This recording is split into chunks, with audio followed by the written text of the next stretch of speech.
Hi, good afternoon. Welcome to the first session the eighth session in the Spring 2024 Synopsis Digital Classics program. This semester, we're focusing on digital approaches to cultural heritage. And for this session, this is session 8, although the session last week, session 7, was a rerun of a previous one. So this is the 7th new session, but it's called session 8. We're focusing on 3D modeling, and we'll start with a definition of that. We'll be talking about archaeological and other historical reconstruction, and also a bit about 3D printing, the two main reasons for doing 3D modeling. The presenters today are myself, Gabriel, at the University of London, and my colleagues Orly Lewis at the Hebrew University of Jerusalem and Michael Donnay, also at the University of London. And we'll be presenting a range of both sort of theoretical and specific case studies to look at. We'll start with a couple of definitions and a quick overview of the sorts of software that are used in 3D modeling, very briefly. And then Orly is going to talk about modeling Greco-Roman anatomical ideas. We're going to present a couple of case studies very, very quickly. And Michael is going to talk in a bit more detail about modeling for 3D printing. And we'll then talk about the exercise that is suggested for this session. For those of you who have found this video via YouTube rather than via a class or similar, the link to all the class information, which includes the exercise, but also some readings and outline and a downloadable version of these slides, can be found at the link below the video. You may need to click on See More before the link appears at the bottom of that piece of text. For those of you who are watching live, welcome. We're delighted to have you here. Please do use the live chat feature to the right or below the video to say hi. We'd love to know who's watching and where you are. If you may also use that to make comments and to ask questions, either during the session or towards the end of the session when we have a bit of time set aside for discussion. If you're watching this asynchronously, that's to say anytime in the future after March 7th, 2024, then we're also delighted to have you watching, but unfortunately we can't engage with you live in the questions as a Q&A. So great, I think that's all I wanted to say by way of preamble. So the first bit of presentation then, I will just talk for a couple of minutes about 3D modeling, what we mean when we say 3D modeling, and about some of the software available. The slides I'm using for this, you'll notice the names on this are different from the presented in this session. Some of these slides have been contributed by my colleagues Valeria Vitala in Sheffield and Alicia Walsh at Recollection Heritage for a different program of 3D training that we have been involved in. So I will in this session talk a little bit about what is 3D modeling and what sorts of things we do with it, and we'll focus on software a little bit as sort of examples of what you can do. So 3D modeling is different from things we've talked about in previous sessions in this program, such as 3D imaging, in that you're not capturing automatically, digitally, an object or artifact or environment that already exists and taking that into a three-dimensional digital form. Rather, you're creating a 3D representation slightly more creatively, perhaps by hand or in some other way, of an environment that doesn't necessarily have to exist. In fact, it's most interesting to do this with an environment that doesn't currently exist, either because it doesn't exist anymore, as if you're reconstructing an archaeological site, for example, a building that only exists from foundations and ruins, or 3D modeling is also quite often used, for example, in design by architects and so forth. So that you're modeling an object that doesn't exist yet. You're modeling it as part of the process of bringing it into creation. And you can also model things in a way that don't exist because they couldn't exist, things that are impossible. You can model things, you can model fantasy creatures, you can model monsters, you can model, as Orly will show us in a while, anatomy as it was understood by people who understand it differently than we do. So you're creating something that never really existed, but it's a useful visualization. There's various different ways to create 3D models. Some of them are mentioned and described on this slide. The two main distinctions that I want to draw on are between creating a model by manually manipulating the 3D environment in some way. So you can start off creating a building by drawing a floor plan and then deciding how high the walls are and then applying texture to them and so forth. Or they can be produced programmatically, as in the case of procedural modeling, where you say, I want a bunch of buildings. I want 50% of them to be 2-story buildings, 20% of them to be 1-story, 30% to be 3-story, and so forth. And I want them to have mostly flat roofs, but a few pointed roofs. And you have the software then generate this sort of slightly randomized, but according to criteria that you've defined, sort of landscape or cityscape or whatever kind of environment it is you're producing. This is something that is used very often. It's very similar to using AI to create 2D images, but it can be done more procedurally and more programmatically rather than the slightly random and unpredictable, or at least not well understood to us as human consumers, AI produced models.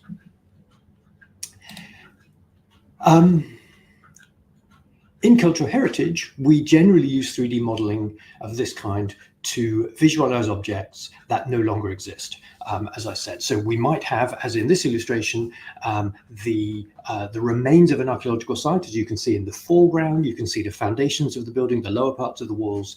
You can see the ground as it has been excavated. And then the slightly further back in that landscape, they've started to rebuild the rest of the building as it was, or as we understand that it probably was before it fell into ruin. This form of modeling can be used both just to give a general sense of the shape of a building, both to ourselves as researchers, but also to the general public, communicating our research to others. Or it can be used to do research, to do investigation, to look at things like lines of sight, to get a sense of the volume of buildings, to look at the lighting of the interior or exterior of the building at different times of day. It can be used, to simulate the actual structure and the strength. How realistic is it that the building would have been 6 stories high, given the building materials and techniques available, and so forth. These are, again, some of the same sorts of calculations that architects do when they're designing buildings for future creation, in the sense of making sure that they're going to be sustainable and so forth. So having given that sort of general overview, I'm just going to very briefly point at a handful of pieces of software that are available, because they all do slightly different things, and they illustrate some of the different ways in which 3D modeling is done and for what purposes and what you can do with them. So one of the most popular 3D modeling tools among professional 3D modelers, including architects and archaeologists, cultural heritage modelers, is this 3ds Max, 3D Studio Max, now a part of the Autodesk family. This is quite an expensive tool, although I believe there's the educational license is free according to this slide. Yes, the educational license is free for a certain period, but if you had this as a professional tool, it's £2,000 a year license for this. So obviously it's a very expensive tool outside of the academic environment. It's a very, very high level architectural tool. It's compatible with the rest of the Autodesk suite, and it gives you very, very tight, granular control of the objects that you're creating within your environment and within your building. It also has many, many export formats. So it's an extremely powerful and extremely popular tool, especially if you're working in an area, in an industry which allows you to use the cheap or free version of it for a certain amount of time. It does, however, only work on Windows, or at least it did when this slide was put together.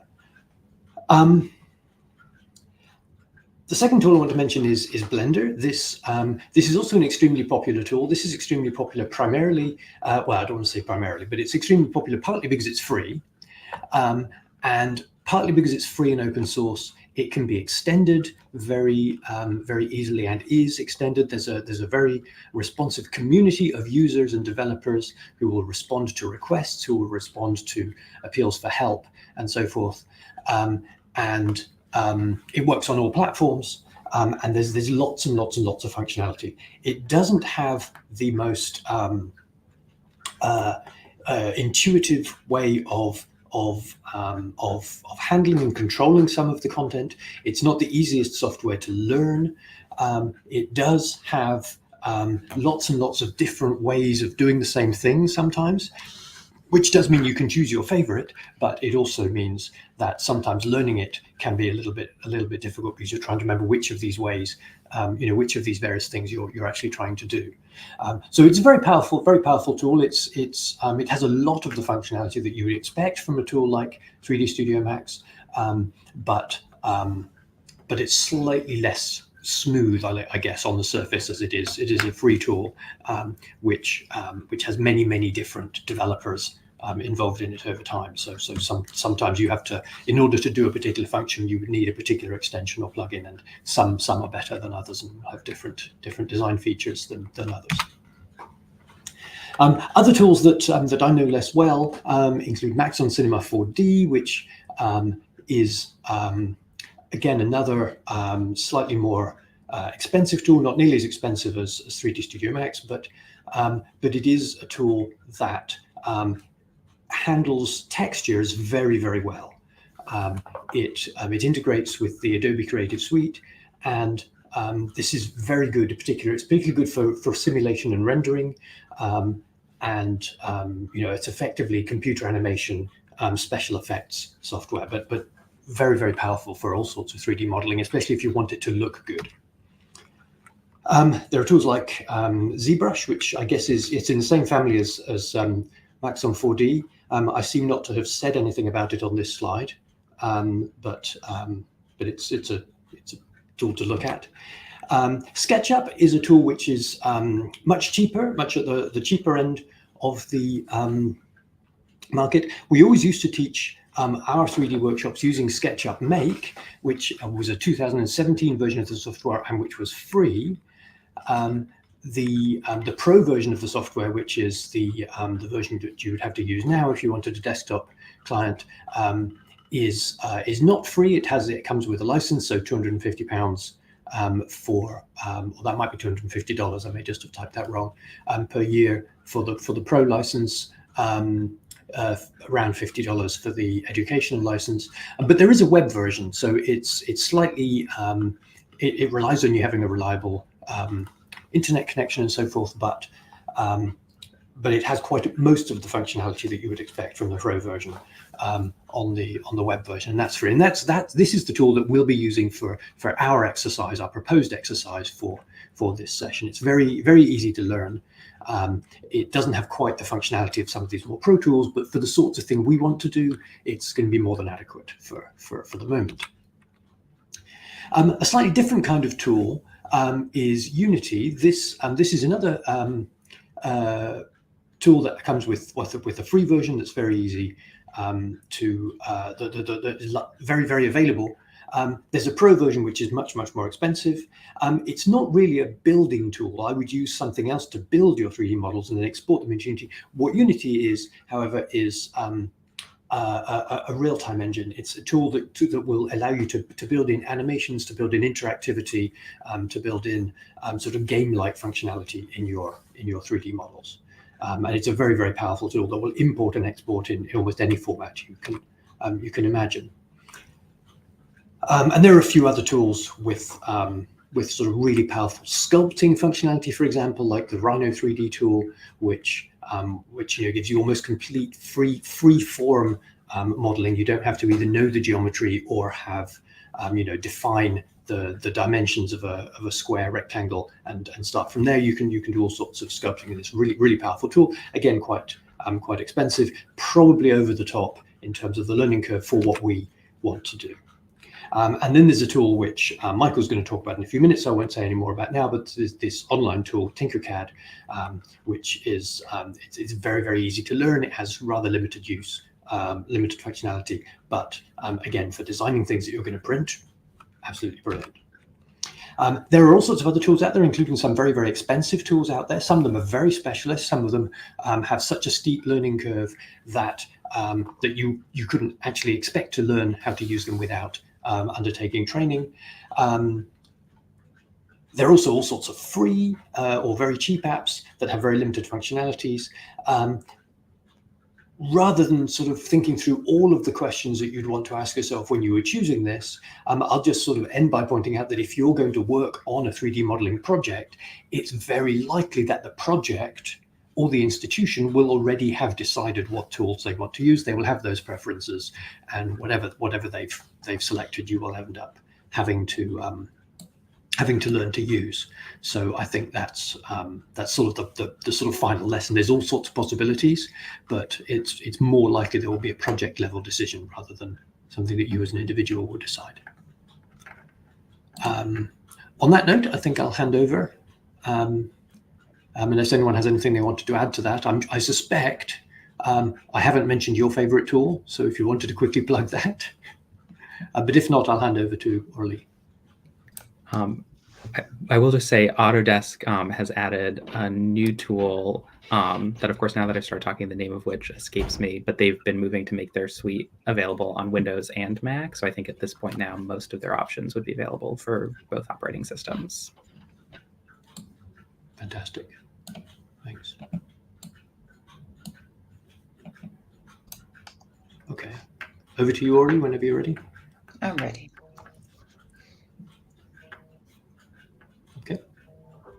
Okay, hi, hello everyone. Thanks for being with us.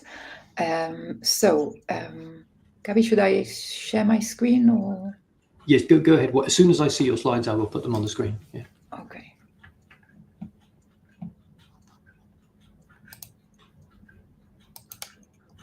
Sorry, since it's already shared, so. Just when you look at your slides, I will see them and I will put them up. Okay, okay. Yes. That's a good point. Okay. Okay, great. You can see them now then? Yes. Okay, great. Okay, so hello again. I'll be talking about a particular use of modeling, of 3D modeling in research. And as Gabi mentioned at the beginning, it's modeling of anatomical ideas. So of ideas in the ancient Greek and Roman texts. I'll explain shortly what that means and how we go about it. But let's begin actually from the end, and let's look at a 3D model that we have done in my project.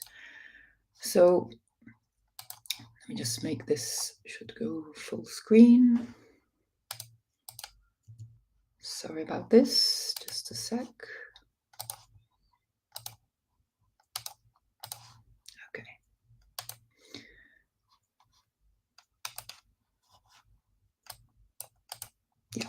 Okay, so what we're looking here is the heart, according to Aristotle, from the philosopher of the 4th century BC. And what we see here is, as he describes, 3 large coeliae in Greek, 3 cavities. This is the one on the right side, which is the largest. We can also see the smallest one, which is on the left side, according to Aristotle. We're looking inside it now. And we can also see the middle one, the medium-sized one, which is also in the middle, as he is concerned, between the right and the left. And inside the heart and inside these cavities, we have many neura, according to Aristotle, which you can see here, either really properly inside or in context inside the cavity. This is now again in the middle cavity. So this is, we see here on the left parts of the text which frame and underline this 3D model of the heart, which you have just seen. And you have seen it in the Anatomical Atlas of Atomy, which is an open access 3D, an open access web-based software, which means you can go online and use the software. This is our homepage, and let me explain how we got to the model, what we are trying to do, what this model represents, and the way to it. So Alchemy is an ERC, a European Research Council funded project where we're studying the ancient anatomical texts from ancient Greece and Rome, and studying them in a new way and producing our interpretations and showing our interpretations of the text and understanding of the text in digital, in new ways, mainly digital 3D results. So let me first explain a bit what I mean by ancient Greek and Roman anatomy. So when we talk about anatomy in antiquity, we need to talk about anatomies in the plural. So anatome is the ancient Greek word, which meant also anatomy as we understand it today, the field of knowledge of the structure of the body. But anatome in ancient Greek also meant the actual manual work of exploring the structure of the body, that is dissections or vivisections. And we're talking about a period from classical period, early Roman period, Hellenistic period, so from around the 5th century BC all the way to the 2nd century AD and even slightly later, where various philosophers, physicians are exploring the body and performing anatomy and trying to understand the body and reaching different conclusions. This is why each author has their own idea of anatomy and the structure of the body. And we need to deal with these ideas and also with the diverse terminologies which they use to describe the parts and this anatomy. Our sources are textual for the most part, insofar that we do have many texts which have reached us in Greek, in Latin, some of them in Arabic translations, from medieval Arabic translations of works which are now lost to us from the original Greek. But we have very detailed descriptions of their anatomical ideas and of how they performed their research, how they performed the anatomy, which they mainly performed in this period on animals. So alchemy is trying to understand what these ideas were, how they understood the body, how they described the body, how they worked to investigate the body, and how these three sort of strands of their understanding, the research they were performing, and the terminology they were using were shaping and informing one another. And also looking at this from a more literary perspective and technical literature, trying to understand the conventions in these kind of descriptions. The way we go about it is first and foremost in using, in being a very interdisciplinary team. So we don't have only classicists who are reading, classicists, philologists, historians of medicine who are reading the ancient texts, and experts, textual experts, but we also have anatomy experts, mainly from the veterinary field because of the use of animals. We have 3D modelers, we have data scientists, we have product and software people, and of course the administration, which brings all of this together. And what I'll be explaining is how we work, and then you can see how these different roles are essential and come and work together. So let me begin with explaining this research workflow, which moves from the text and the textual analysis through the anatomical deciphering to the 3D modeling. So we begin with the text and with translating the text. You can see here an image from a manuscript. We have modern editions, which we can work with mostly, but the first stage we need to do is really translate this into English. And translating is already, as most of us know, is already an interpretation, putting it into our own words, having to make decisions about ambiguous words. This is already one stage in interpreting the text and including the anatomical ideas. And English translation also allows us to work together insofar that also those who are not familiar with the ancient languages, the 3D modelers, the anatomy experts, can work with us together to analyze the text further. Now, the textual analysis and translation is done in the traditional classical and philological means and methods, but we're also using computational textual analysis, which I won't be talking about today. But this is also helping us in better understanding our text, the terminology. But this also creating this annotated database of terms is also crucial for how we publish our 3D models, and you'll see this a bit later.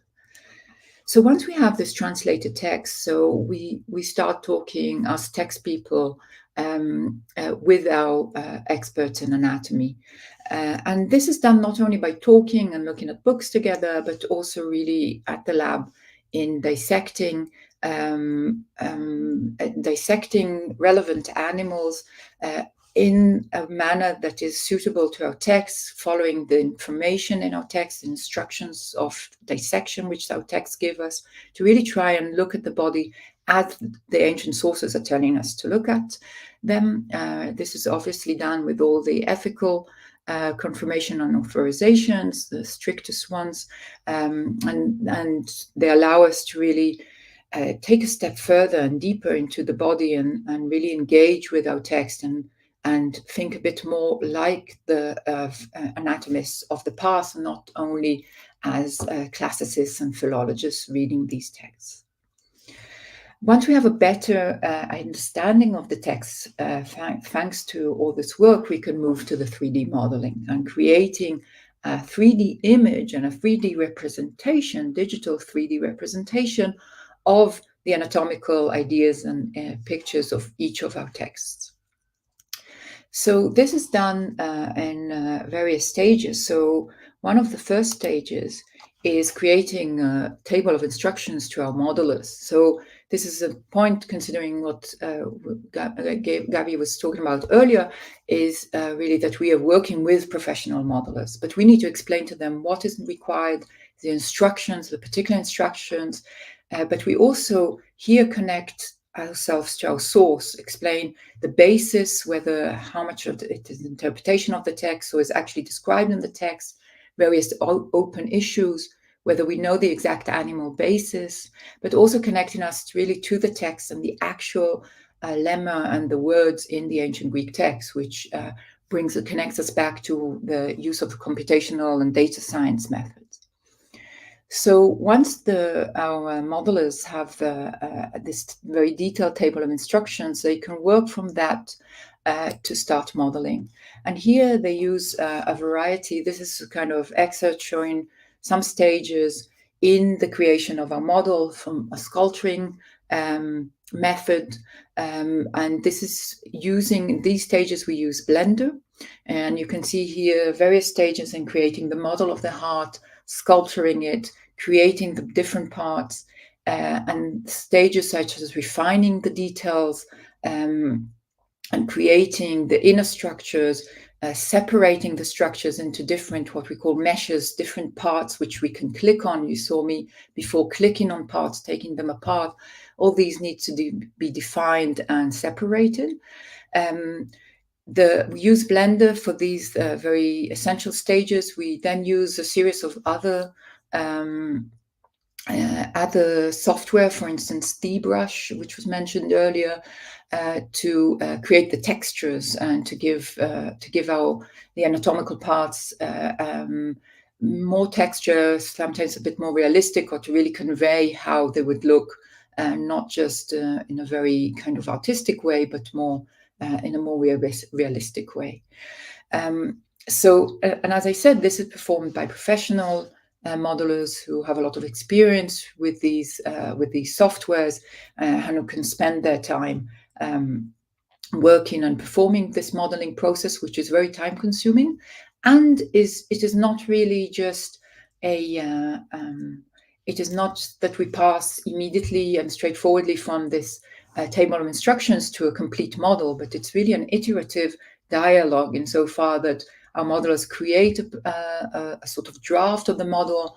They send it to us. We have a discussion. Often we sort of model together, kind of through screen sharing, of deciding on really particular points which the text researcher wants to make sure that it is aligned to what the text tells us. And often through the 3D modeling process, we really get to a much better understanding and more refined understanding of the text. And this is why the modeling process is not just about creating the result and the publication, so to speak, of our research process, but it really is part of the process. We often need to make very clear decisions that are much more nuanced than if we were just writing about these ideas. And we often find ourselves coming back to the text and being forced to really not only make these decisions, but better understand the text. So if we have sentences such as the vessel splits near, para in Greek, the ear, or a vessel which extends from the spleen, or description of fatty and fibrous bonds which connect the heart to the windpipe, one needs to ask when they're modeling, it's not enough to just render this into English like I've done here, or perhaps a more paraphrased description of there is a vessel which splits near the ear, close to the area of the ear. But in the 3D model, we really have to choose and decide where exactly is near. Is it in front of, behind, very close to, a bit further from the ear, and so forth?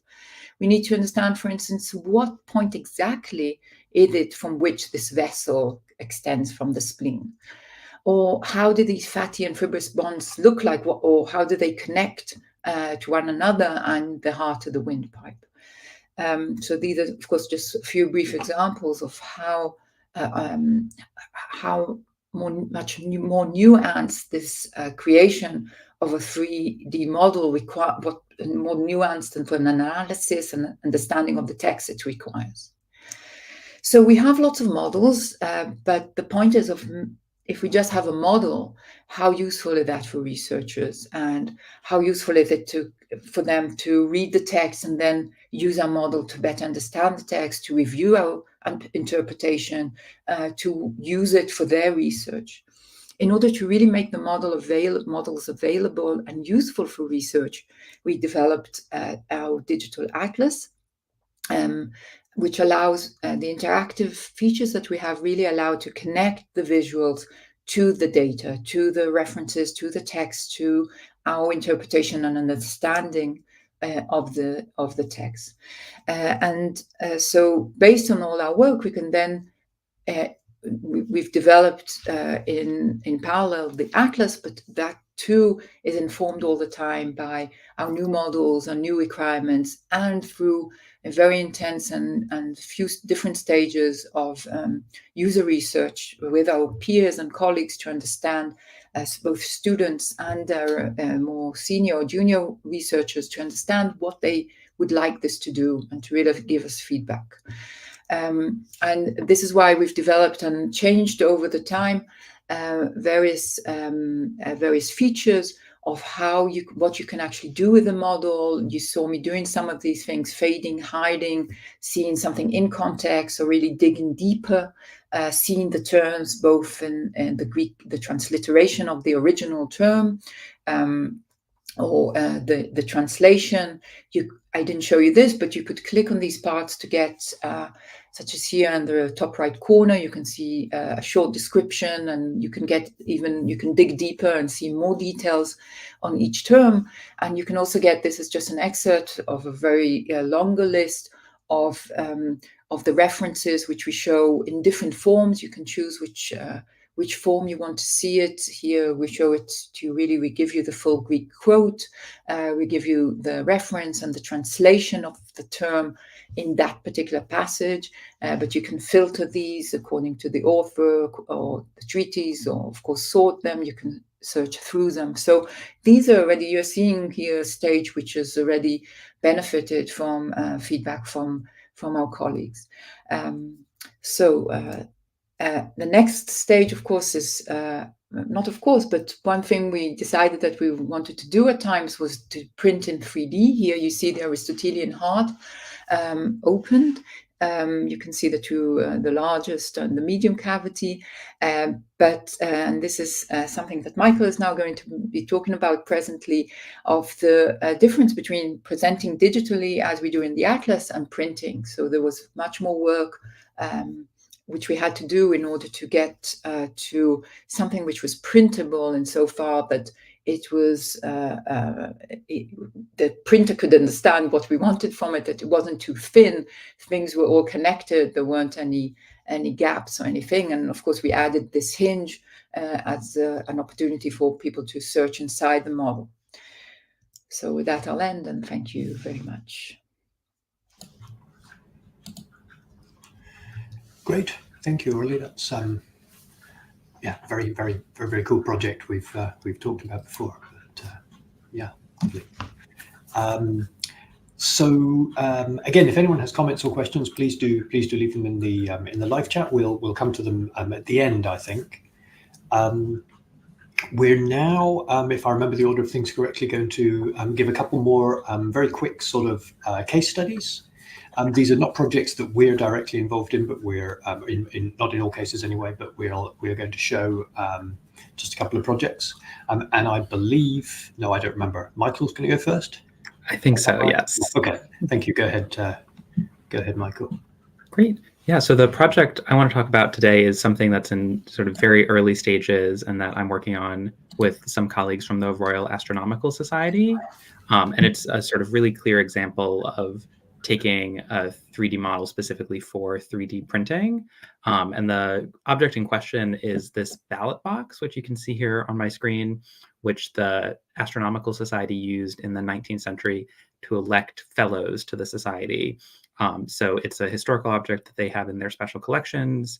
We could, if we wanted to, go and make a model of it using photogrammetry or another 3D imaging technique. But because they wanted to actually use a recreation of this in teaching, training, and public engagement activities, we decided for some really specific reasons to actually make a 3D model of it. And so the first step was to sort of make a model as closely matching the original as we could manage. And what we did in order to achieve this is took a bunch of measurements of all sorts of dimensions of the original object in their collection, and then using SketchUp, which is the software that today's exercise relies on, put together a fairly close approximation of the object to those original dimensions, and in this case used the color and texture trying to match as best we could the object. And then the next thing we did is we copied that and then broke it into a bunch of different pieces. And this is where that question that Orly was talking about just a second ago about what do you need to do differently if you're going to 3D print something as opposed to modeling it to view online can become a little bit more evident. So you can see here with the blue and green model over here, which is the model we built to 3D print, we've actually made it in a bunch of smaller components, which then can snap back together to look like the original model here on the left, but actually are within the software separate objects. And what that allows us to do is we can really easily export those individual pieces into a 3D printing software and print them sort of as individual bits that then get pieced back together to create the entire ballot box. And you can see even just briefly here that there's sort of quite a lot of additional work involved in building all of these pieces as individual objects, as opposed to just making the kind of exterior of the object that we have here. And we front load a lot of that work because it then makes it a lot easier to 3D print it, rather than having to get to the 3D printing software with an object that might not necessarily be super suitable for printing. So I think I'll just leave it there for the moment. But as Gabby said, I'll talk in a lot more detail in a few minutes about what the considerations are for making a model specifically for 3D printing. Great, thanks. Orly, you have a case study next? Yeah, so I wanted to talk about a case study which is related to the study of ancient music. It's a project of Tosca Lynch. So the website is musiche.com. You can access it easily. So this is part of a project of really the 3D element is part of a broader project for understanding music in the ancient world. And what Tosca Lynch has done, and the 3D models here, you can see 2D, 3D models that she has done, which are based on both reading texts, looking at various archaeological finds, and various other sources, which she uses. First of all, she created herself. You can see here the 3D model embedded from Sketchfab, which is a very useful tool for uploading and embedding your models, so you can play around with the model she created. This is of the Aulus. You can also click here to hear the music, how it sounds once one recreates this kind of instrument.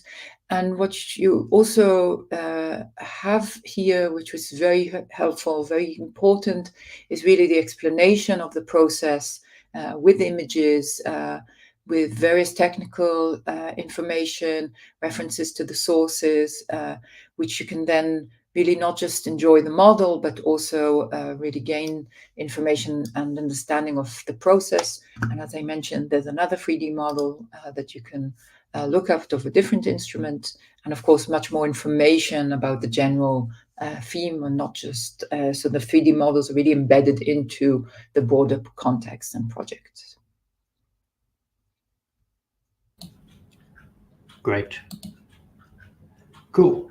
And the third case study we're going to just look at very quickly is the house of Peter de Graaf in Amsterdam, which is described in this article, which, if I might make this slightly easier to see. This article, which is in the reading list on the main page. It's the Chiara Piccoli's 2023, I think, article. Which so this is a 17th century building, and it's reconstructed. There's a few figures here showing some of this process. So they're reconstructing the original appearance of a house that still exists, but several hundred years later. Obviously, the house has been changed in various ways. So you can see on the lower right here that the front facade of the house has been modified since the 17th century, and many of the interiors obviously will have been. It's now a heritage house. It's now a museum. So it's attempting to sort of be a historical building, but the 3D reconstruction really tries to go back to the original sources and reconstruct as much as possible. And so they have all sorts of interesting challenges that Piccoli discusses in this, and she also presented on this project in the Synopsis series 3 or 4 years ago. So if you go back through our archive, you'll find that and get a much fuller description there. But So they have all sorts of interesting challenges and problems, such as what would the decor of this room have looked like 300 years ago? What would this room's use have been at the time? How would the light have been different, given that there was a window there at the time and there isn't anymore? How do we reconstruct a room that we knew was a library, but we don't necessarily know which individual books were there? If we want to reconstruct this as accurately as possible to make it look as much as possible, how do we create, what a generic bookshelf might have looked like based on 19th century, 17th century material, etc. So all this sort of considerations on how do you reconstruct a building like this. And one of them is just interesting things they did with this project, or at least one of the things that I find really cool about this project is that, so here's one of the spaces they reconstructed. It's one of the hallways, and you see it has a door, it has various decorations hanging on the wall, it has some decorations that are embedded in the wall. It has these 2 tables either side of the doorway, and it has this tiled floor. Each of those elements has a certain amount of interpretation has gone into exactly what it looks like, what it looked like, and into exactly where it was. Were the tiles really in this design? Were the doors this color? Were the doors this shape? Were those 2 sort of relief busts in that sort of permutation? Were the tables in that location beside the door, and so forth? And so one of the things they've done as a way of exploring this, and a way of helping to communicate the sorts of challenges there are in reconstructing something in this way, is that they've created this sort of virtual reconstruction that you can play with as a user. And so there's a screenshot of it here in the in the article, here's what you find if you visit that site there. So you've got the site there. You can locate individual objects. You can move them around and attempt to change their appearance in various ways. And one of the simpler things you can do, I mean, obviously you can move the camera around and look at it from different angles, and so forth, because it's a 3D model. But one of the cool things you can do, as I mentioned before, in terms of where the windows were, there was no electric lighting in the 17th century and so forth. You can change to different lighting settings. So this is a lighting with maybe slightly more artificial lighting rather than the electric lighting that we have now. Here's what it would look like lit only by a candle on one of those tables. And here are various other. So you can extrapolate these various different lighting settings based on the content within the software. And so there's various different views you can do that. And this is something that allows you to play around with it. You can have an idea of what you think the space might have looked like and how it might have been organized, but it also gives you a sense of the sorts of decisions that the historians are making when they're attempting to reconstruct this, the sorts of challenges they have and things that they might want to look at and think about and document in the process of doing this this sort of a reconstruction. The analysis views, I think, are also quite nice. You can color code your objects based on how confident they are that those are the objects in place, and you can also color code them based on how confident you are that the objects are correctly located within the space, and so forth. So there's all these sorts of questions about the sorts of things you want to record in your reconstruction and in your background to your reconstruction, which I think is something we had said we wanted to maybe have a quick sort of break to chat about before we move on to the final section, which is Michael talking about 3D printing. Something that comes up in all of these projects that we talk about is that we're not just creating a nice visualization that we want to share with the world to show them that we're right and that this is the only possible solution to the problem we're reconstructing, but any more than we would if we were creating a digital edition or a print edition for that matter, say this is the correct text of Homer and everyone else is wrong. We stopped doing that in the 17th century. Right, we have the we're enlightened now. We don't have argumentum ex cathedra anymore. We footnote everything. We have apparatus criticus. We explain our thinking. We show how we differ from earlier scholars, and we show how we rely on earlier scholars as well. And so with a 3D model, if we want to call this an academic 3D model, we have to do all those things too. And what does a footnote look like on a 3D model? Orly showed some examples of that, annotations and so forth. Yeah, I think that's probably the most crucial point for really making transforming these models into a proper, useful research outputs and tool for others. So insofar that we create a proper, very solid, rigorous research output that people can then use and refer to and engage with. It makes it these sort of digital interactive footnotes is what makes our research transparent. And I think in many ways, part of the challenge is creating these kind of qualifiers that we have in speech, such as perhaps or likely or we presume. How do we convey them visually, and some of the things that you showed just now in Piccoli's wonderful project, and the things that we have been battling with, it's about showing the confidence level, showing what we may call the power data of the behind the scenes, and how much. And one part of the question is, where do our users want it? I mean, do all our users want all these qualifiers? How does it maybe interrupt our use and understanding? We are trying to move between text and model. We're just trying to enjoy the model. I mean, we have different kinds of users. And so, for instance, in the Alchemy Atlas, we have a kind of icon you can click to really get a very extensive scholarly discussion of the exact sources for each part and the references and our interpretive decisions open questions. And part of what we are now, while we're working on our version 2, is to get feedback on where people would like this information. How much information would they like in the context of the 3D viewer, or do they really want it separate? And I think that's the importance of being very interactive and creating interactive interfaces which are tailored for our scholars, for our students, and sometimes for teaching and for students we would want something different from our research for when we are researching. So very crucial questions. This touches again on something that again has been a recurring theme throughout this program, which is the question of metadata. And some of the sort of metadata we're talking about here is what people in 3D modeling world sometimes call paradata.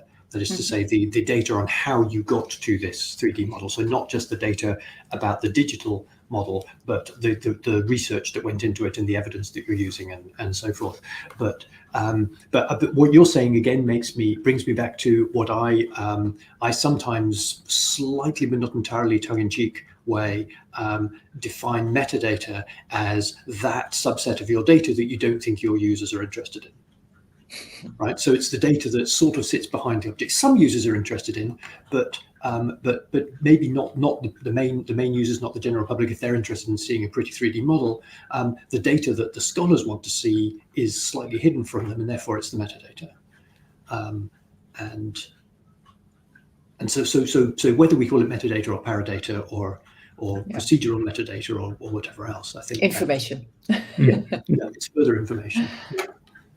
Yeah, and what I appreciate particularly about the Atomy project is that it's sort of place specific, that you can click into a model and get paradata about that particular subset of the object you're interested in. I think one of the challenges, particularly if you're not working in a custom 3D environment, is sort of how do you make clear this choice about this particular point in the model relies on these sources and this interpretive work, because often it's hard to annotate sort of really specific points in some of the software that you're using.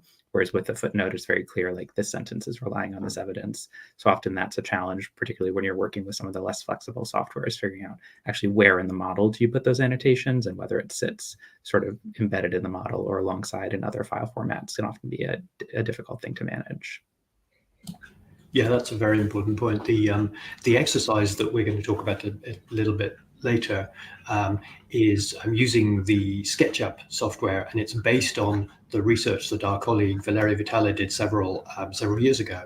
And she actually did this project using 3D Studio Max, which, because it is, as I mentioned earlier, very granular, and you can take very small objects, you can have a very subsection of a wall, or even just one surface of that wall. You know, we know there was a wall here, and we know the outside was here, but we're not quite sure how thick the wall was, so we don't know it. That very, very granular information, she could attach, you know, linked open data statements about the certainty, about the evidence, about various other kinds of qualification to really, really granular parts of that model. That's no longer possible to do using software that we're using for this exercise. We're recreating one of her models, but using a slightly cruder piece of software, so we don't have all the functionality that she would have had, and that's an important distinction to sort of think about.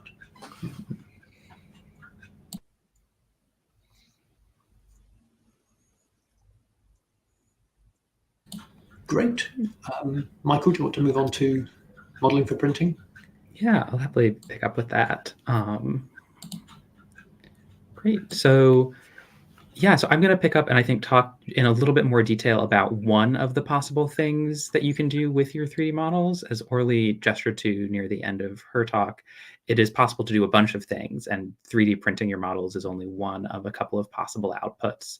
But because it's translating something that exists digitally, in some cases back into physical space, in some cases into physical space for the first time, there are often a sort of different set of considerations when you're modeling for 3D printing, as opposed to just modeling, or not just modeling, but modeling for display in a virtual environment of some sort. So in terms of thinking about it, it's often really useful to start with the fundamental why question. What are you hoping to achieve by 3D printing a particular object? And when I'm thinking about it, I often break it down into what's a fairly basic binary with lots of blurring, but broadly thinking about, is this a functional object or is this an object for display?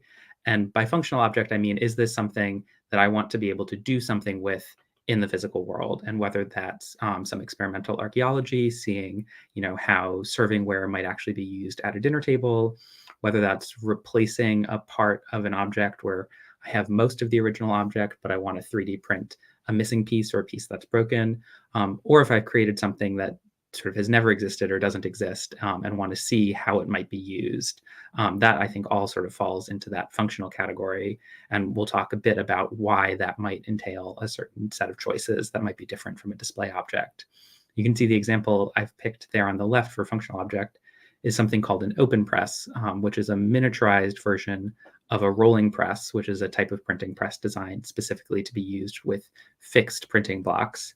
And that's almost entirely 3D printed with the exception of a couple of small parts, and it's fully functional. So we can use that and do use it quite often in the makerspace at the University of London to actually print small pieces of paper with designs on it. On the right-hand side, you have a display object, a small purple and white lizard who lives on one of our 3D printers. And that's a good example of an object where it's not necessarily doing something. It's not under stress or not performing a really specialized activity. And so we're a little bit less concerned with its strength, how well it might hold up under pressure, and more interested in what it looks like. And you can see, for example, that we've printed this one in 2 different colors, which is something that 3D modeling allows you to do, and can talk a little bit about how that might work. I think it might be helpful to start just with a really quick overview of how 3D printing works, in part because some of the process of 3D printing will influence the choices you're going to make for a model if you're designing to 3D print it. And at the most basic level, what you're starting with is a 3D file that has lots and lots of points in 3D space. You'd be familiar with this. It's the kind of files photogrammetry produces, other 3D imaging approaches, all comes back to the same kind of representation of geometry in 3D space. And what we're going to do when we 3D print that is we're going to translate that file format, whether it's an OBJ file, an STL file, or any of the other many 3D file formats, into a specific set of instructions for a 3D printer to create an object. And knowing a little bit about how the 3D printer is going to go about doing that will help us make the right choices when we're designing that model. And the 2 aspects of 3D printing that I think have the most impact on model design are what might be called additive manufacturing, so the approach the printer takes to actually creating the object, and then fused filament fabrication, which is a particular type of 3D printing that has some different affordances. So additive manufacturing simply means that 3D printers are stacking layers of material on top of each other. And so what that means is it's going to create the bottom layer first, and that every layer it adds on top will sit on the layers underneath. And that becomes really important as you're designing your object, because oftentimes if there's nothing underneath that layer when it goes to print it, that will cause some difficulties. And then the fused filament fabrication, that refers to this idea that what the 3D printer is doing is taking a thin strand of filament, heating it up to a really high temperature, and then extruding it out into a thin line that, as it cools, melts together into a single object.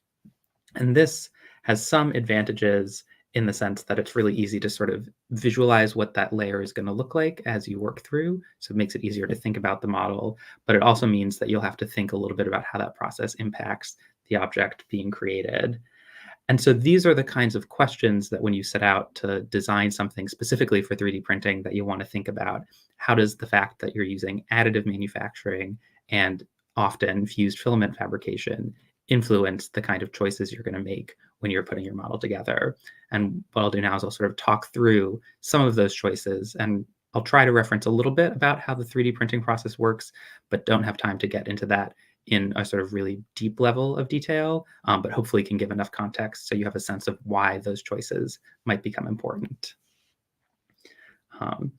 So when you're thinking about putting together your model, there's a whole range of considerations you need to take in, some of which are going to be aesthetic, some of which are going to be influenced by the research and the project that you're working on, and then some are going to be influenced by the affordances of 3D printing as a process. And perhaps the most important of those last points is this idea that your model needs to be manifold in order for it to be 3D printed.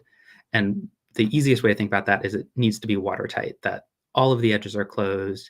If you were to fill it with water, it would hold that water. And that's really important because the slicing software that you're actually going to use to translate the 3D object into instructions that the printer can understand only works if that object is watertight or manifold.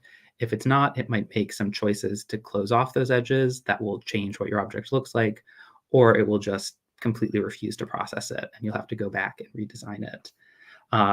The Pro version of SketchUp, for example, has a plugin that lets you check if an object is manifold, and I would imagine most other software will let you do that as well. And it's a really important check to make before you export your file, so that way you know the 3D printer can actually handle it. When it comes to the physical object you're going to create, there's a couple of things you want to think about when you're putting those designs together, just in terms of how it will actually impact the 3D printing. The first one of those is whether you have any overhanging or bridging elements in your design. And as I mentioned a second ago, because you're adding layer upon layer through the 3D printing process, if there's nothing underneath a 3D layer when it gets printed, it will start to droop, it might fall apart, it might cause the model to fail.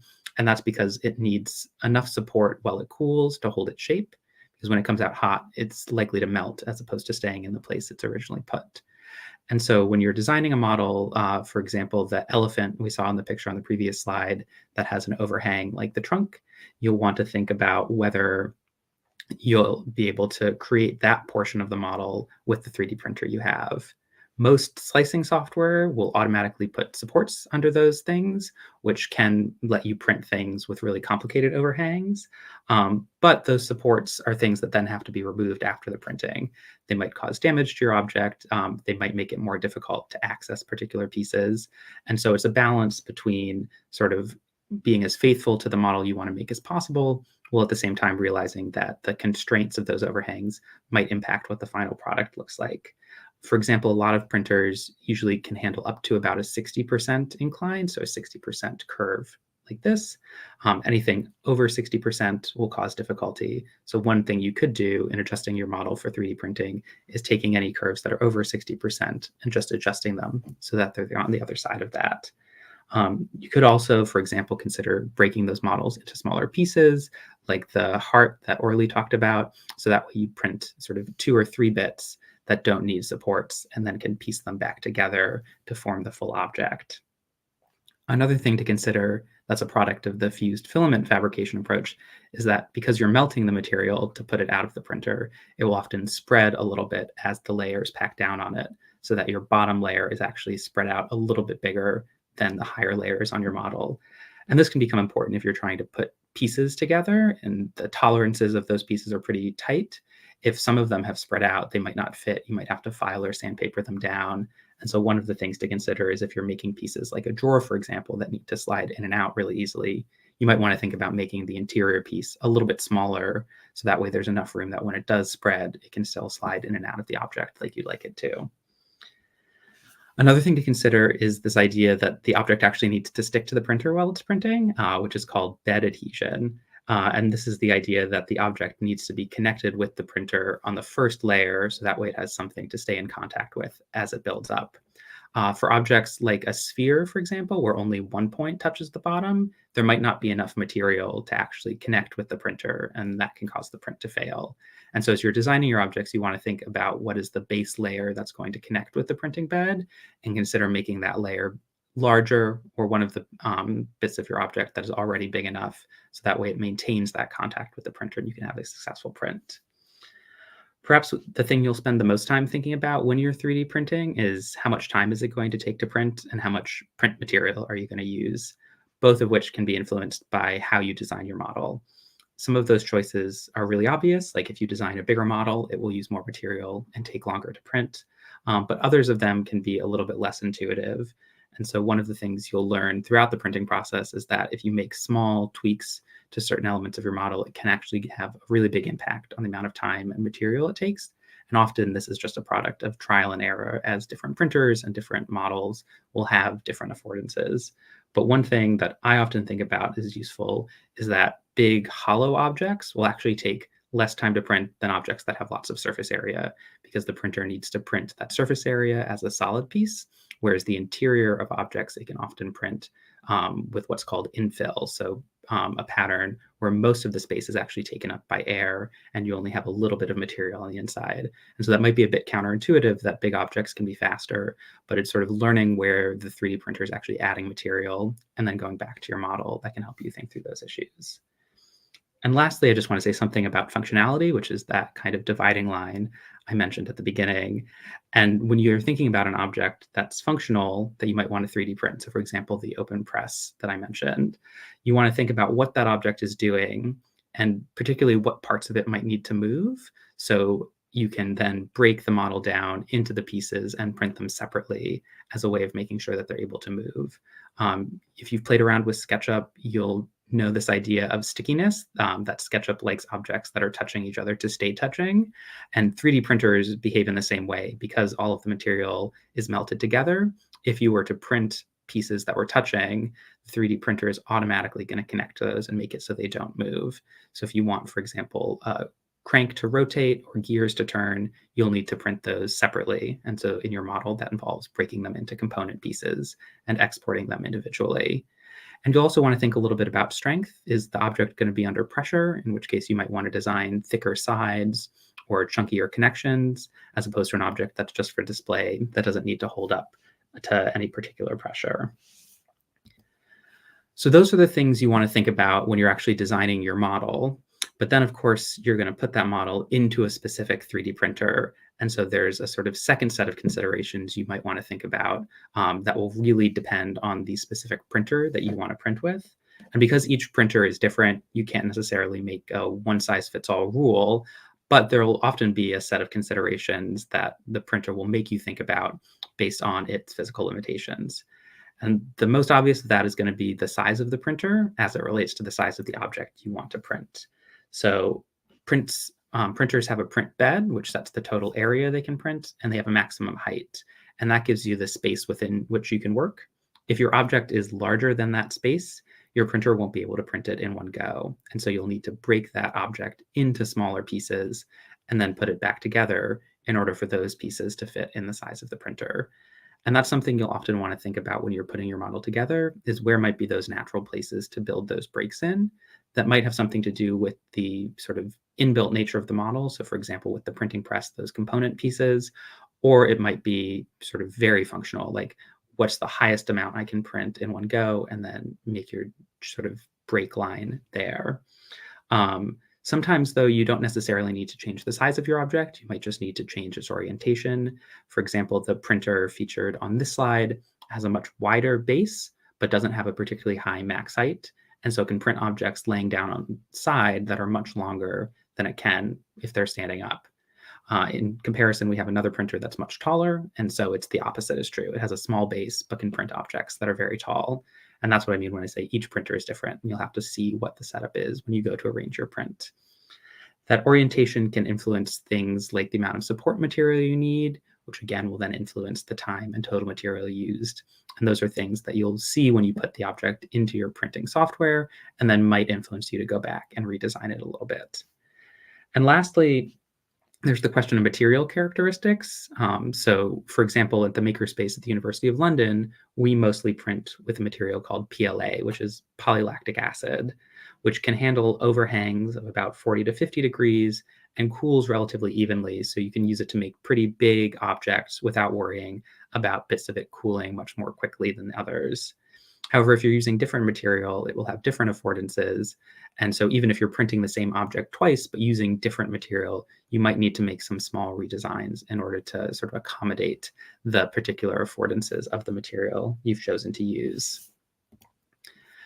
And so I think the last thing I want to do is to just spend a little bit of time talking about a particular piece of software and doing a quick example.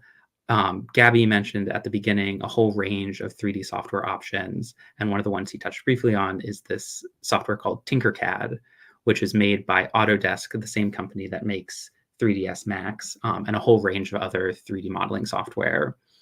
And TinkerCAD is a really nice piece of software for just getting your toes dipped into 3D modeling, particularly if you're interested in 3D printing, because it's very easy to learn. It comes with a set of really sort of functional pre-built shapes, and it's really easy to export to 3D printing formats like STL or OBJ files. The disadvantage is that it is a browser-based piece of software, which means it's not going to handle sort of really complicated things. It relies on a stable internet connection, and it's significantly less flexible than SketchUp when it comes to doing complicated designs. But for just getting started, and particularly if you want to give sort of 3D printing an object a try for the first time, it's a really great piece of software to use for those purposes. So I'll leave the URL up for just a second if people want to join along or give it a try after the session. You can go to TinkerCAD and make a free account and use their online service. But I'll just pop over now to TinkerCAD and can just really quick walk through a couple of steps to give you a sense of how it works and where some of the controls are, so that way you can go off on your own and play around. As I said, it's a really easy software to learn, so I won't spend too much time on it, but just to get you sort of quickly oriented to where particular pieces are so you can go play around with it yourself. So we'll start just by walking through the menus really quickly. So on the left-hand side here, you've got your view menus, so you can zoom in and out. You can rotate by right-clicking and moving. And if you ever want to reset, you can just click the home button and it will take you back to that original view. Along the top bar here, you have sort of your cut, paste, and delete controls. You have your undo and redo options. And then you have a whole bunch of sort of editing options over here, which we'll look at in just a sec. And then on the right bar, you have the really important import and export buttons. And that lets you bring in 3D files from other design software and export it into those easy to 3D print formats like STL and OBJ. You've got some design features here for measuring and laying out your work plane. And then you've got all of your objects here that you can drag in and use to actually put together your design. So we'll start, just for the purposes of demo, by dropping in a square. And you can see that in doing that, it's already brought up quite a number of options for changes that we can make. You'll see that by clicking and dragging on these boxes, you can change the dimensions in all sorts of directions. You can also change 2 dimensions at once by pulling on the corners here. You can also make all of those changes over here in the info box, which let you adjust either by dragging like this or by clicking in and writing a new dimension. And that lets you get a little bit more specific if you're modeling for something with really specific sizes or tolerances. You can also combine objects really easily in TinkerCAD. So if we go ahead and select our object here, we can then click this button up here, which is Cruise. And that lets you drag in objects and use existing objects as work planes. So you can basically drop objects directly on top of existing objects, and they'll automatically connect to each other. And this is really useful if you want to sort of start combining objects to make more complicated shapes, because this ensures that they're automatically connected to each other. In addition to sort of adding objects with TinkerCAD, you can also use them to make holes. So for example, with this cylinder, if we go into the Info tab and click Hole instead of Solid, we can then drag it into another object. And then if we select both of those objects and use the group command up here on the top, it will actually cut a hole out of that object. And you can see here that that's now gone away. And so even just with those 2 really basic functionalities of adding objects together and using others to cut holes, you can start making some fairly complex shapes really quickly. And compared to a lot of other 3D software, this lets you get sort of from 0 to something you can print very quickly. It might not necessarily be the most precise or as accurate as some of the other tools, but particularly if you're working on a prototype or you just want to get a sense for how your 3D printer might handle a particular type of object, TinkerCAD is a really great way to do that.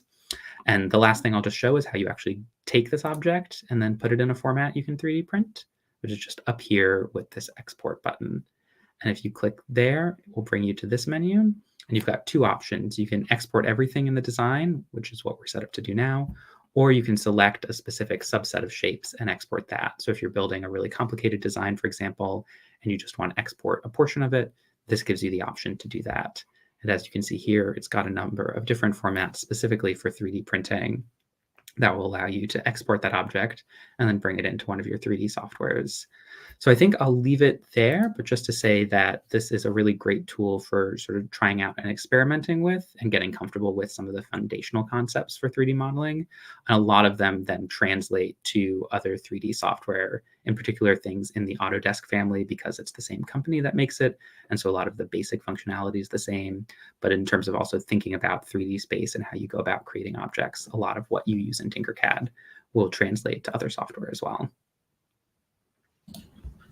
Thanks, Michael. Yeah. I find TinkerCAD very, very useful for making just very small things that only need very small amount of customization. So the most common thing I do, I've got a stack of these little neodymium magnets, which are really powerful magnets, in my desk, and so I will find a nice looking heritage object on somewhere like Sketchfab, download it, save the model into a size that's just sort of, a few centimeters across. Then I will make, just as you showed that last thing you showed, I'll make a little cylinder that is 20 millimeters across by 2 millimeters deep. And I will turn that into a hole, and I'll make that as a hole into the back of the object, print it, and then glue the magnet into that hole. Bingo, you've got a fridge magnet. Actually, this magnet is too strong to put on your fridge. You wouldn't be able to get it off again, but it's perfect for putting onto a wall that's been painted with ferric paint, and then you use it as a poster magnet. But yeah, really, really easy to do using that tool. There's all sorts of more powerful things you can do with other tools, but that one's so easy that it's just much, much quicker and simpler. Lovely tool. And I think that gets at like sort of a really foundational point with 3D modeling, which is so many of these software have such steep learning curves, take a lot of time and investment to learn how to use, even at sort of a basic level, that it can often feel quite intimidating if you want to just try something out or experiment. And TinkerCAD is a really nice option for doing that kind of like very light touch work, and can often give you a sense if a particular process or approach is worth pursuing, or if you want to actually invest the time and energy in learning one of those sort of more complex pieces of software. Yeah, and if that's what you need to do, then those tools are right for you. But if you need to do something as simple as making a 3D printable fridge magnet, then TinkerCAD is more than good enough. Yeah. Exactly. Yeah, sweet. Cool.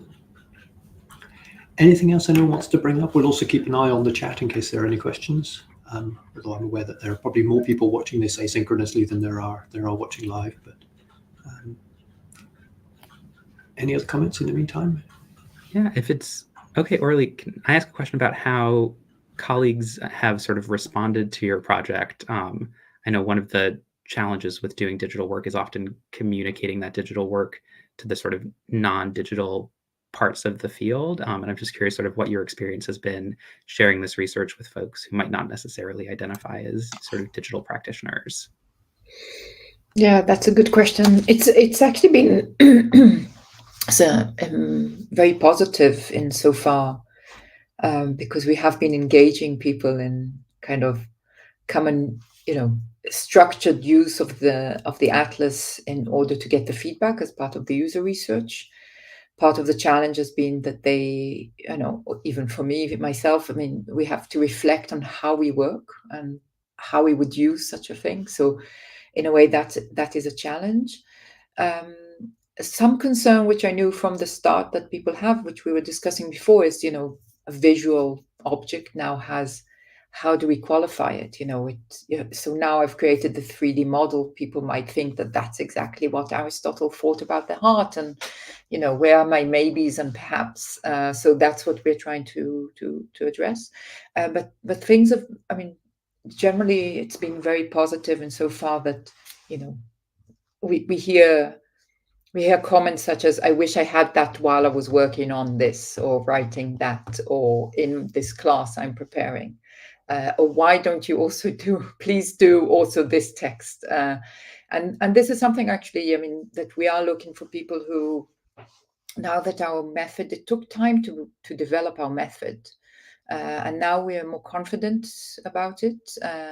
I think there's always what to improve, and that can improve by engaging more people. So anyone who is working on some anatomical text, which is based on languages that we in my project can engage with, Greek and Latin, and as well as Arabic, obviously English if it's kind of relevant. then we would be eager to collaborate, to work together to create such models, and each model helps us understand better. So any such claims as, why wouldn't you want to do this? We are always eager to do more models and add them, and we're developing kind of comparative tools for the atlas to compare between different hearts and so forth. So I think that basically it has been very positive, and we've been learning a lot from what people would like and want, and how they see it. And in terms of sort of including it in publications and other outputs, I know that's sort of different journals are in different places. How have you found that experience? It's very challenging. I mean, I think this is an issue that I hope that people dealing with digital humanities in 10 years won't have, the next generation, and so forth. That, how are these acknowledged for for all of us, as our part of our portfolio? And I mean, this is very much an issue for all universities around the world of funding. How many publications you have, how many citations, how many times our models has been cited, what ranking does our atlas have, and so forth. I think one step I was happy to see recently is that, for instance, Classical Review is now eager to review digital tools, which I think is part in a way to advance how the community in humanities and just beyond the field of classics, because I think in archaeology, 3D modeling and these kind of outputs are more acknowledged. I think there's still work to be done, but more so than in other fields, as how much work goes into creating a 3D model. And of course, we can still publish part of what we have on what we call our model pages, these pages which explain the process. I can upload the 3D model and write an article and publish it in a history of science journal. But I feel at the moment that the time that would require is better spent creating more models, developing more features, and so forth. But at the end of the day, we have, it's about promoting having scholars on the team that early career, and how we make sure that their portfolio is strong. And this, I think, is an issue of the funding agencies and of universities, and changing the mindset of what is a research output. And I think is the atlas like a edited volume? As for myself as the editor, in the humanities we don't cite list the PI as an author and everything, which is fair enough. That's what the field is. But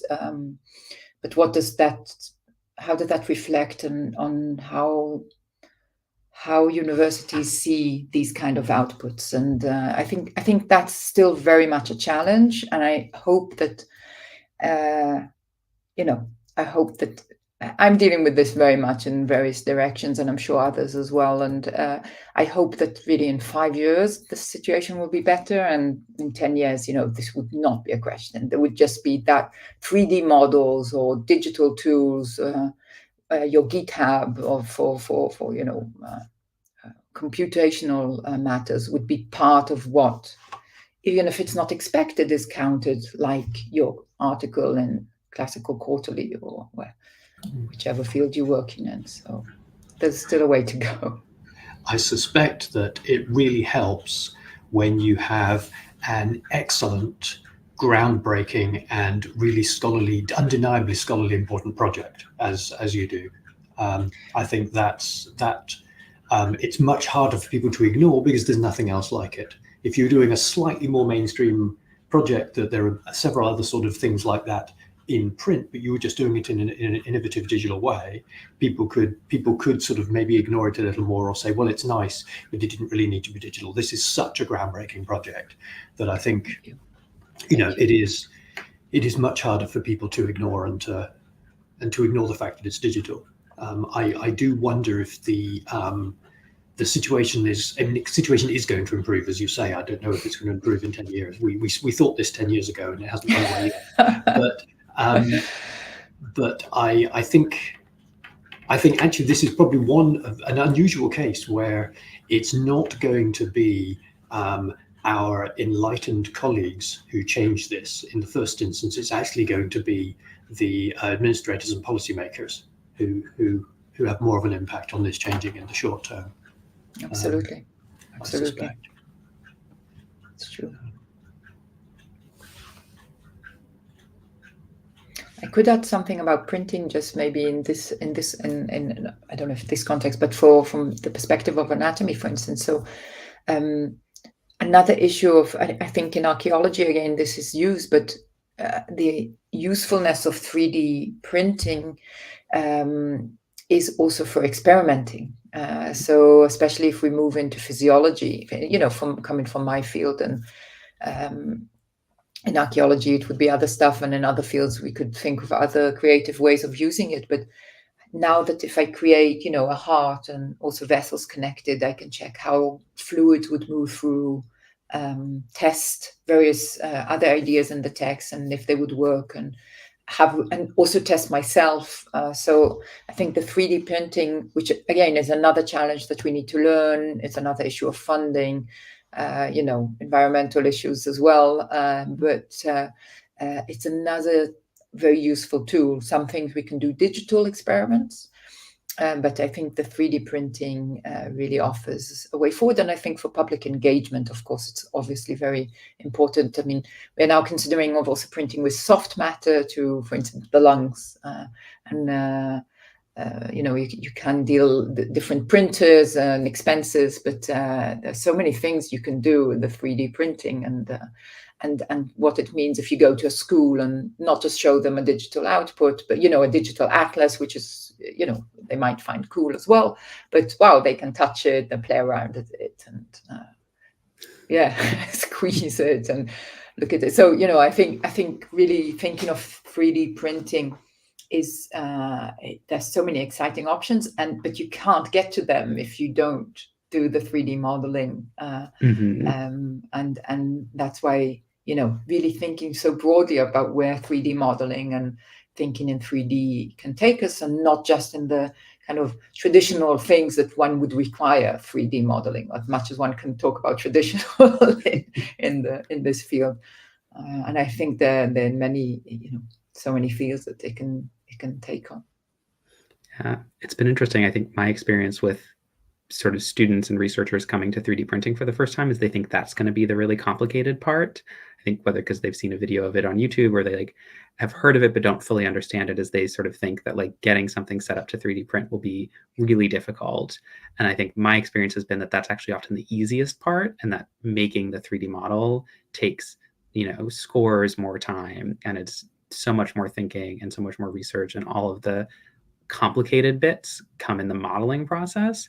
And then once you have the model, it is relatively easy in the grand scheme of things to put it in the 3D printer and get something usable and workable out of it. And it's so interesting that people, I think, have the different assumption. They think, oh, the digital thing must be easy to make, and then putting it into the real world must be the more complicated thing. And it's been interesting to watch students kind of get that assumption reversed and start thinking about the complexity involved in the 3D modeling part of the process as being much more difficult than the 3D printing.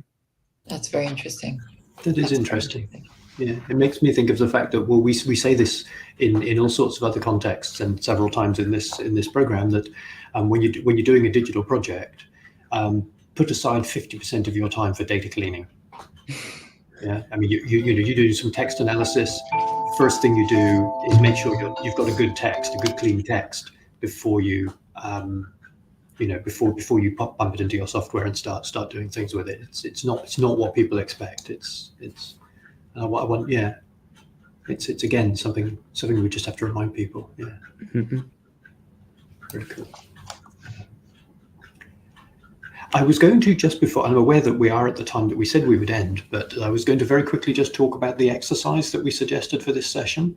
I mean, you can find this exercise in the URL, which is again beneath the YouTube video. If you click through there, and at the bottom of that page is the exercise. I'll just quickly show that now. So this is the description of the exercise that we've set.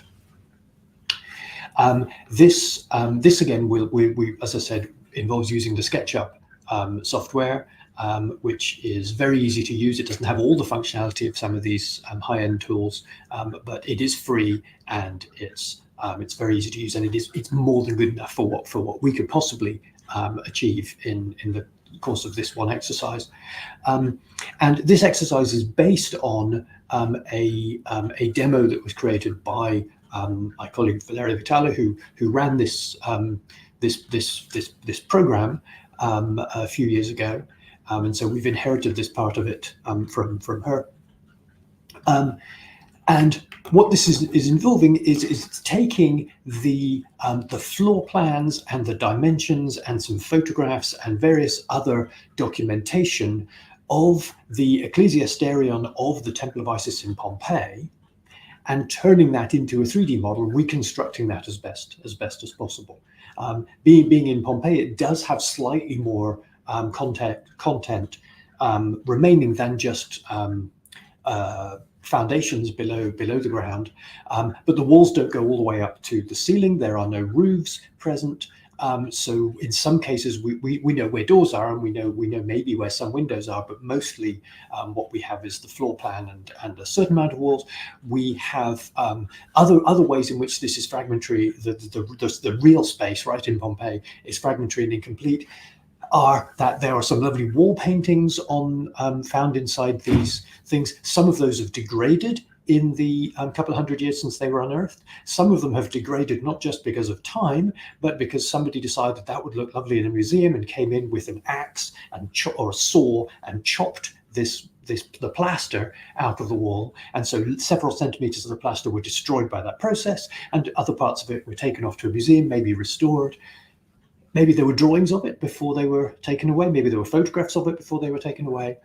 There's various information that we can reconstruct these with, but they're all in different places. You can take photographs of some of these wall paintings in the Central Museum in Naples. You can take photographs of the wall itself in Pompeii, and you have some drawings from before they were taken apart. And from those three, you can reconstruct the remains. So the set of instructions, the photographic and other documentation here that Valeria provides us with, and the textures, which are various photographs and images that you might want to use in this, are provided, and you can work through this.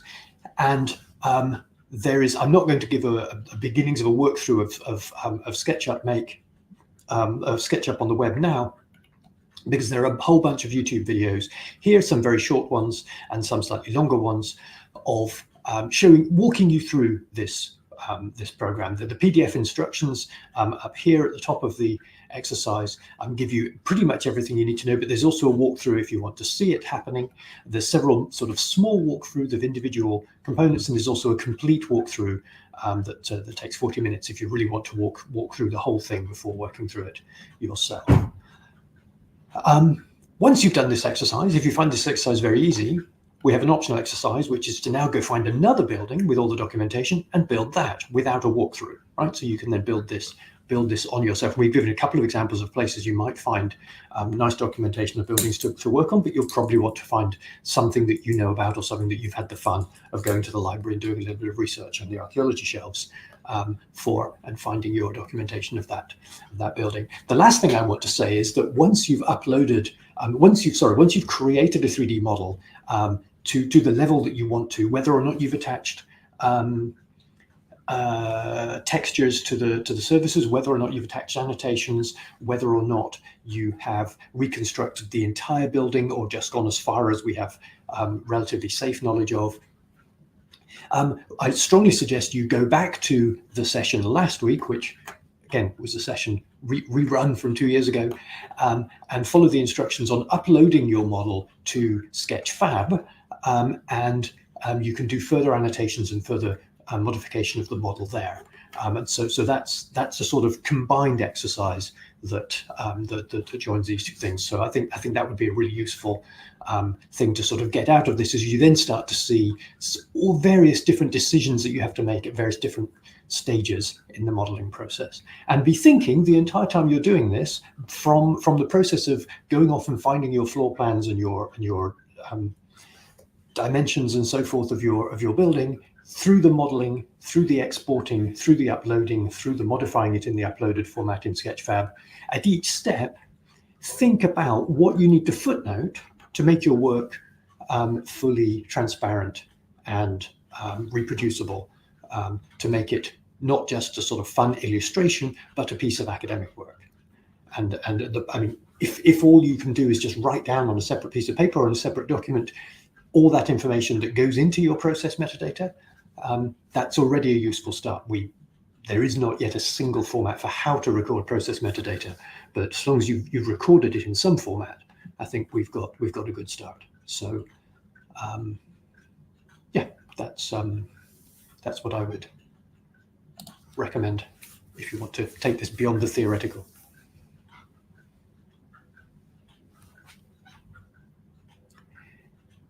Any final comments? I'm aware we're over time, and Go out and model. yeah. Or print. And please join us for the last session in the current semester, which is next week, which will be on linked open data and cultural heritage data sets. So thank you all. See you soon. Thank you.